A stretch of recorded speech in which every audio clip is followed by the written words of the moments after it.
or video bits to be downloaded, and that is a clear violation of our TOS. If you're anything like me 2 weeks ago, what you think Neil just said was creators expect that their content will not be used by companies to train generative AI. But if you look at the details, that's not what he said. He said that creators expect YouTube's terms of service to not be violated. And YouTube's terms of service says nothing about AI training. And then later, the reporter from Bloomberg asks him straight up whether Google uses YouTube videos to help train Gemini. And here is what he says. And how does it work internally? Like, is Google using YouTube to train Gemini? Google uses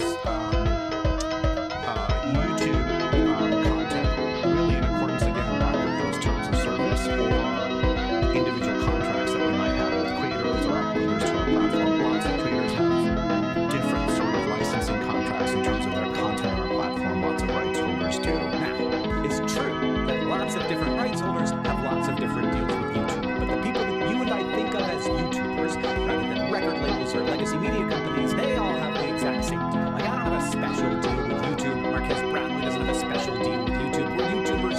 We all have the same deal, and that is simply the YouTube terms of service. And when Neil says this, I kind of get the impression that YouTube has struck a deal with some creators to allow their content to be used to train AI. Like, they've clicked on a button that says, it's okay to use my content, but there is no such button. However, there is a license. When you upload a video to YouTube, you agree to the YouTube terms of service, and included in that is a license, and here is what that license has to say about how YouTube can use your content. By providing content to the service, you grant to YouTube a worldwide, non-exclusive, royalty-free, sub-licensable, and transferable license to use that content, including to reproduce, distribute, prepare derivative works, display, and perform it. Now, none of these words have the specific meaning of train AI with it, but as we will discover in the With AI music, if Google can cut out the middlemen, us, and keep 100% of the profits, why wouldn't they?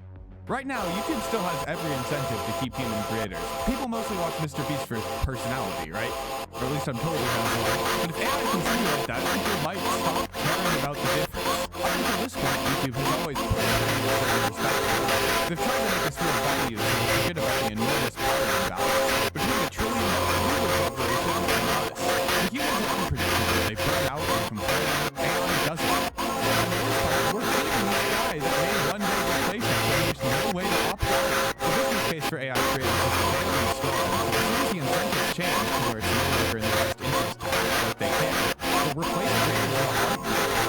And there will still be some creators, like the few really exploited people.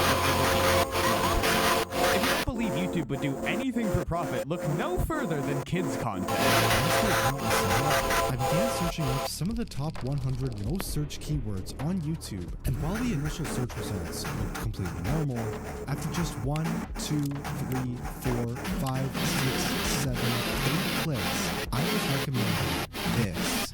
Some sort of weird pregnancy animation with characters from Sonic the Hedgehog.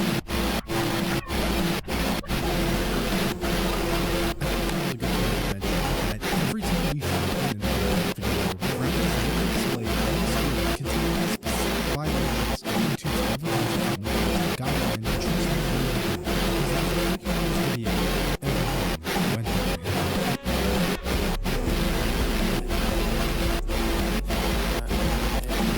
videos containing all sorts of inappropriate themes quickly began taking over my recommendations to the point where it was almost the only thing recommended. The only reason they could possibly be leaving this up is because it makes them money. So what does all of this mean? I don't think YouTube has really exploited their creators, with the notable exception of training AI, but that's only like that it just isn't. The whole bit of the YouTube creator does look very convenient. Supply of countless people following a disproportionate hours creating content for small pets. I don't really feel exploited yet, but I definitely have very little bargaining power. There's no alternative platform for content. Really wrong for the deal. The power imbalance is very clear, and if it's still in their best control. And anything they can do to make it more profitable, they will. The second Google can replace us with AI, they won't even hesitate. And I'm not saying YouTube is bad. It's had an enormous amount of positive impact on the world. There is some amazing, valuable content that just wouldn't exist without it. It's opened a lot of doors for everyday people. I honestly see it as a net positive. But that can coexist with this much less talked about side of the story. Google's plan to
Mommy lets you use her